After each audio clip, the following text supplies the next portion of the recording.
کریں سیالکوٹ کا کہ سیالکوٹ میں قومی اسمبلی کی نشست N71 سے عثمان ڈار کی والدہ کے کاغذات نامزدگی جمع نہ ہو سکے۔ ریٹرننگ افسر کے مطابق نیب اور FIA سے کلیئرنس رپورٹس نہیں آئی۔ ریحانہ ڈار کا میڈیا سے گفتگو میں کہنا تھا کہ 9 مئی کے واقعے کی مذمت کرتی ہوں۔ میرے بیٹا بھی 9 مئی میں ملوث ہے تو سزا ملنی چاہیے، اگر انصاف نہ ملا تو ہائی کورٹ اور سپریم کورٹ کا دروازہ کھٹکھٹاؤں گی۔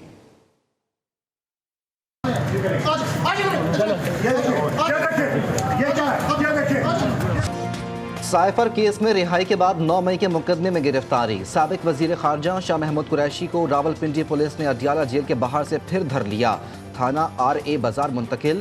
جسمانی ریمانڈ کے لیے ڈیوٹی میجسٹریٹ کی عدالت میں پیش کیے جانے کا امکان۔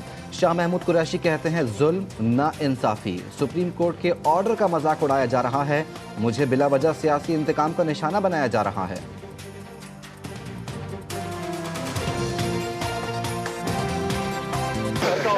ناانصافی، سپریم کورٹ کے آرڈر کا مذاق کیا گیا، سپریم کورٹ نے رہا کیا اور یہ مجھے دوبارہ گرفتار کر رہے ہیں جھوٹے مقدمے میں نے قوم کی ترجمانی کی ہے، میں بے گناہ ہوں اور یہ مجھے بلا وجہ انتقامی سیاسی انتقام کا نشانہ بنایا جا رہا ہے۔ شاہ محمود قریشی صاحب کو پہلے بھی کئی مرتبہ ایسے بار بار اریسٹ ہوتا رہا ہے، ابھی 3 MPO کی کوئی گنجائش نہیں ہے اس ملک۔ یہ لوگوں کی بنیادی حقوق کی خلاف ورزی ہے۔ میری اسلام آباد ہائی کورٹ سے بھی ریکویسٹ ہوگی کہ آپ نے اس میں ایکشن لیا تھا، اس کے پروٹیکشنز کے لیے ایکسٹراڈنری قسم کے آرڈر پاس کرے تاکہ لوگوں کے فنڈامنٹل رائٹس پروٹیکٹ ہو۔ چیئرمین PTI بیرسٹر گوہر کا شاہ محمود قریشی کی گرفتاری پر سپریم کورٹ سے نوٹس لینے کا مطالبہ۔ صحافیوں سے گفتگو میں بیرسٹر گوہر نے کہا کہ 3 MPO انسانی حقوق کی خلاف ورزی ہے، صاف اور شفاف انتخابات کے لیے ضروری ہے کہ عدالت اس طرح کی گرفتاریوں کو روکے۔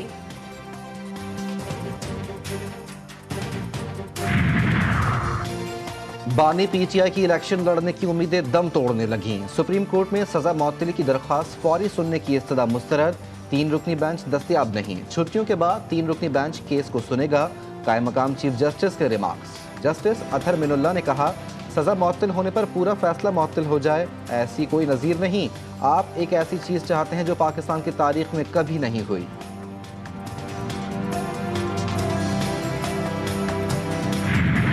عام انتخابات کا ماحول بن گیا، کاغذات نامزدگی کی جانچ پڑتال کا تیسرا روز۔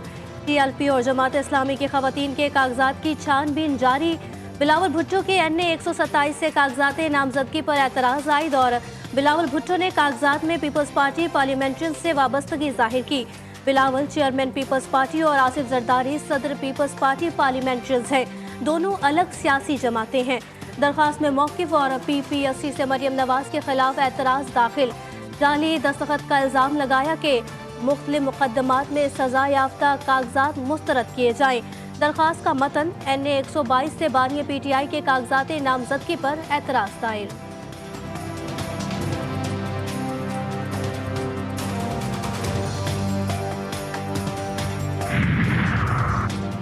2013 کا لانگ مارچ ملک کی تاریخ کا سیاہ باب رہے گا۔ چینی صدر کے دورے کو مؤخر کرانے کے لیے لانگ مارچ کا ڈھونگ رچایا گیا۔ سابق وزیر اعظم شہباز شریف کی بانی PTI پر کڑی تنقید۔ نون لیگ کے پارلیمانی بورڈ کے اجلاس سے خطاب میں بولے پاکستان سے مہنگائی کا خاتمہ اولین ترجیح، نواز شریف کی قیادت میں ہی ملک ترقی کر سکتا ہے۔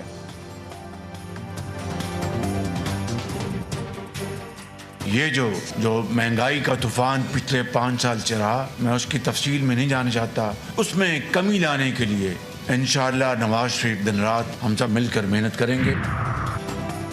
پیپلز پارٹی کے رہنما منظور وسان نے نیا خواب دیکھ لیا، کہتے ہیں سیاسی ملاکھڑا شروع ہو چکا، پارٹی نے ٹکٹ دیا تو میدان مار لوں گا، قائد MQM کے بائیکاٹ کے باعث MQM کے ووٹ ہمیں ملیں گے، پیپلز پارٹی کراچی سے 8 سے 9 سیٹیں لے جائے گی۔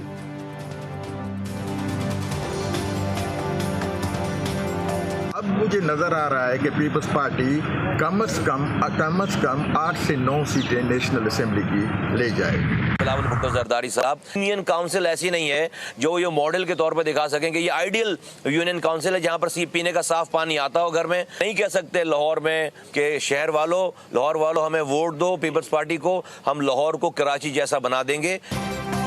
MQM پاکستان کے ڈیپٹی کنوینر مصطفیٰ کمال کی پیپلز پارٹی پر تنقید، بولے